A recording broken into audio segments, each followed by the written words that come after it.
Om Ajnanatimirandasya Jnananjanashalakaya Chakshurunmilitam Yena Tasmai Shri Gurave Namaha Nama Om Vishnupadaya Krishna Preshtaya Bhutale Srimate Bhaktivedanta Swami Niti Namine Namaste Saraswate Deve Gauravani Pracharine Nirvishesha Shunyavadi Paschatya Deshatarine Jai Shri Krishna Chaitanya Prabhu Nityananda Shri Advaita Gadadhara Srivasadi Gaura Bhakta Vrinda Hare Krishna Krishna Krishna Hare Hare Hare Rama Rama Rama Hare Hare Om Namo Bhagavate Vasudevaya Narayanam Namaskritya Naram Chaiva Narottamam Devim Saraswatim Vyasam Tato Jayamudirayet.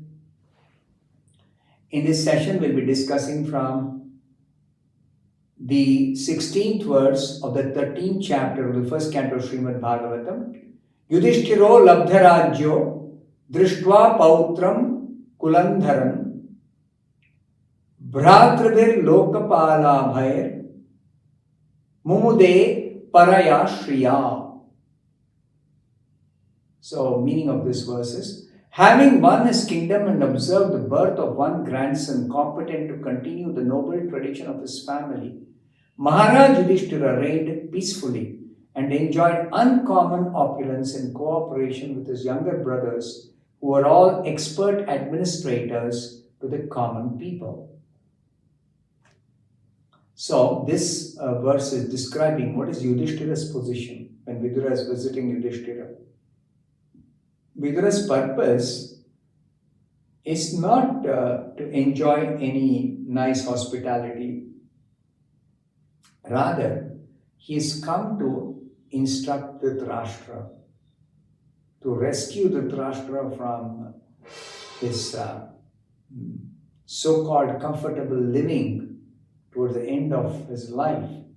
Instead of preparing for quitting the body through self-realization, Dhritarashtra is completely neglectful of his spiritual responsibility.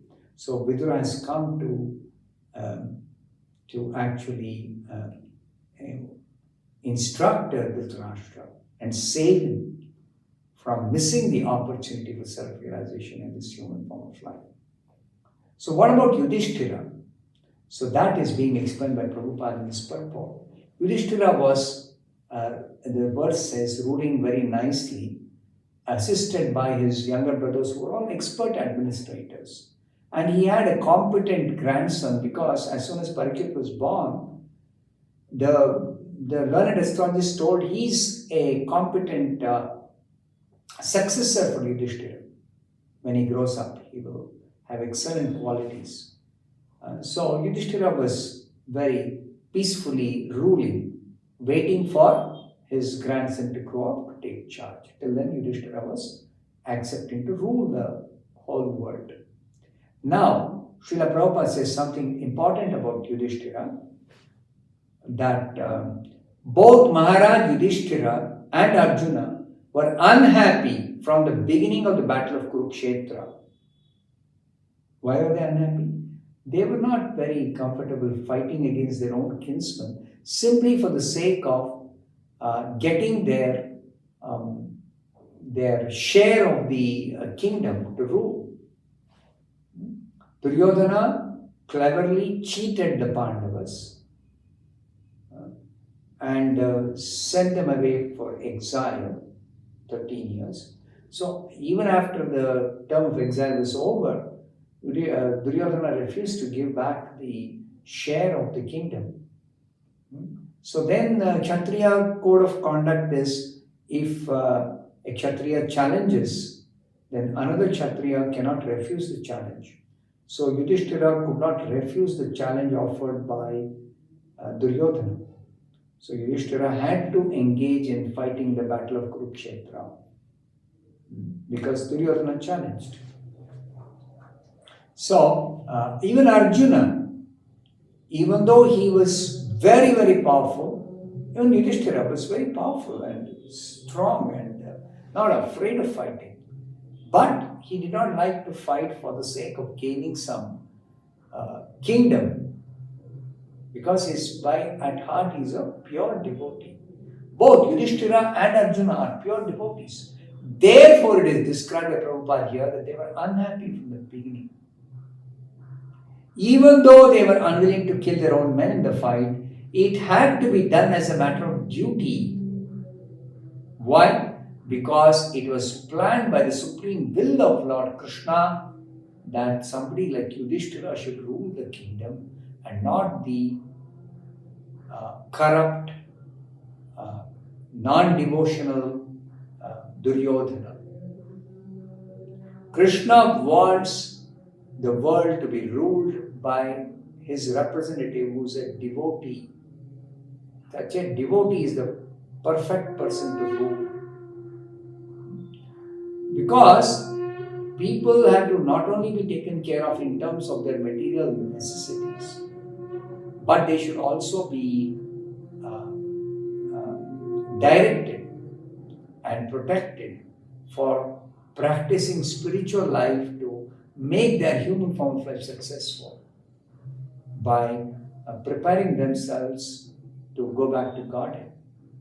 So that's why it is so important that the ruler not only be competent in terms of material qualifications to rule the kingdom, but also be spiritually competent to guide the citizens how they can side by side, apart from doing their material duties, also practice Krishna consciousness to actually prepare themselves for going back to God. So, because Krishna wanted Yudhishthira to rule, and Duryodhana was not a devotee, so he was not giving any spiritual guidance to the people. He himself was not a devotee. So, where will he give guidance to others to become devotees? So, that is the reason Krishna wanted it. Therefore, as a duty, they had to fight in the battle. After the battle, Maharaj Yudhishthira was unhappy over such mass killings. Huge massacre happened. It was a world war. So, in that world war, so many people died. Practically, there was none to continue the Kuru dynasty after them, the Pandavas. Pandavas took charge of ruling. But there were no descendants in the Kuru dynasty. The only remaining hope was a child in the womb of Yudhishthira's daughter-in-law Uttara. And that child in the womb was attacked by Ashwatthama. Even the child in the womb was attacked by Ashwatthama. The last surviving descendant of the entire Kuru dynasty was attacked by Ashwatthama. But by the grace of the Supreme Lord Krishna, the child was saved. In the womb of the mother, the child was saved by Krishna. This has already been explained in an earlier chapter. So, after the settlement of all disturbing conditions and re-establishment of the peaceful order of the state, and after seeing the surviving child Parikshit well satisfied, Maharaj Yudhishthira felt some relief as a human being. After the massacre, Yudhishthira was very disturbed. But he was instructed by Bhishma that he has to do his duty and not become afflicted by sorrow over the big killing that has happened in the battle. So he was pacified by Bhishma. Yudhishthira was pacified by Bhishma. And he was even more happy, even more peaceful when this Parikshit was saved and Parikshit took birth as a competent descendant to ascend the throne after Yudhishthira Maharaj. So things were settled and he felt some relief as a human being. Although he had very little attraction for material happiness, which is always illusory and temporary. See, Prabhupada is mentioning a very important point. That material happiness, which can be had by having a nice kingdom, ruling peacefully, having a competent successor, and having very able administrators as younger brothers as administrators. In spite of all this, Yudhishthira as a pure devotee had no attraction for material happiness. Why? Because as Prabhupada says here, material happiness is always illusory and temporary. Two characteristics of material happiness. Illusory because material happiness is the happiness due to sense contact. And what is the description of material happiness due to sense contact? In the Bhagavad Gita, Krishna says in the 5th chapter, Yehi samsparshaja bhoga dukkha yonaya evate adyantavant kaunteya nateshu ramate buddhaha.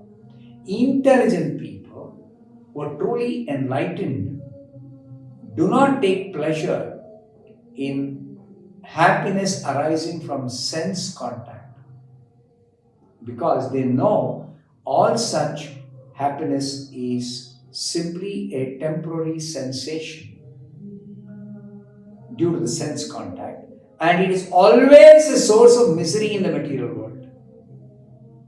So what we think as a source of happiness is actually a disguised source of misery in the future. All material happiness is like this. It is promising to give us great amount of happiness, but that's just a false promise. It is due to illusion. Due to illusion, we consider some type of sense contact as favorable and another type of sense contact as unfavorable. So when the sense contact is favorable, we think it is happiness. And when the same sense contact is unfavorable, we think it is distress. Prabhupada gives a simple example to help us understand. Let's like cold water. In winter, when the severe cold water is very unpleasant, very harsh for the sense of touch. The same cold water at the same temperature. In summer, it is very, very pleasing for the sense of touch. In fact, we like to take a cold water bath in summer. And it's very hot outside. So, it is just the contact which is due to some particular situation or condition. It is either interpreted as happiness or distress based on whether it is favorable contact or unfavorable contact. This is the nature of all kinds of sense contact. We have 5 primary senses, external senses: the eyes, ears, nose, tongue, and sense of touch, skin. And we have 1 sense within the mind. Now, including the mind with these 6 senses, we are trying to enjoy happiness, material happiness of this world. But our only avenue for material happiness through these senses is sense contact. And that sense contact simply is a concoction in our mind. Oh, this is very nice, or something that's not so nice, or something that is painful, or something else is pleasurable. Just like another example, if you are given some edible which you like to eat, you'll think, oh, it is so nice, I'm having this for eating. Because you like the taste, the contact of that edible with your sense of taste. Oh, so nice. The same thing for somebody else who does not like it. When they look at it, oh, I don't like it, I don't want it. So even if it is edible, even if it is to the liking of somebody, some other person, for me it is not likable. So I don't consider it as a pleasurable experience to eat such an edible.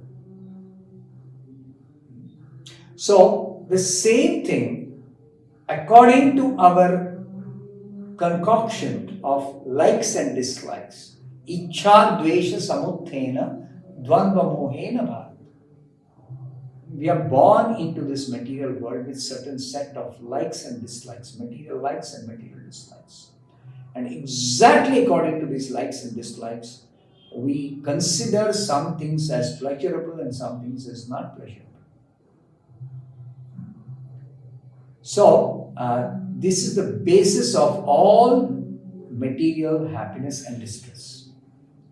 So, neither happiness nor distress is actually the reality. Reality is, it is illusion. It is illusion. But we, in ignorance, we seek after material happiness and try to avoid material distress. And we are always in this way under illusion. So that is being explained. I'll stop here. Thank you very much. Hare Krishna.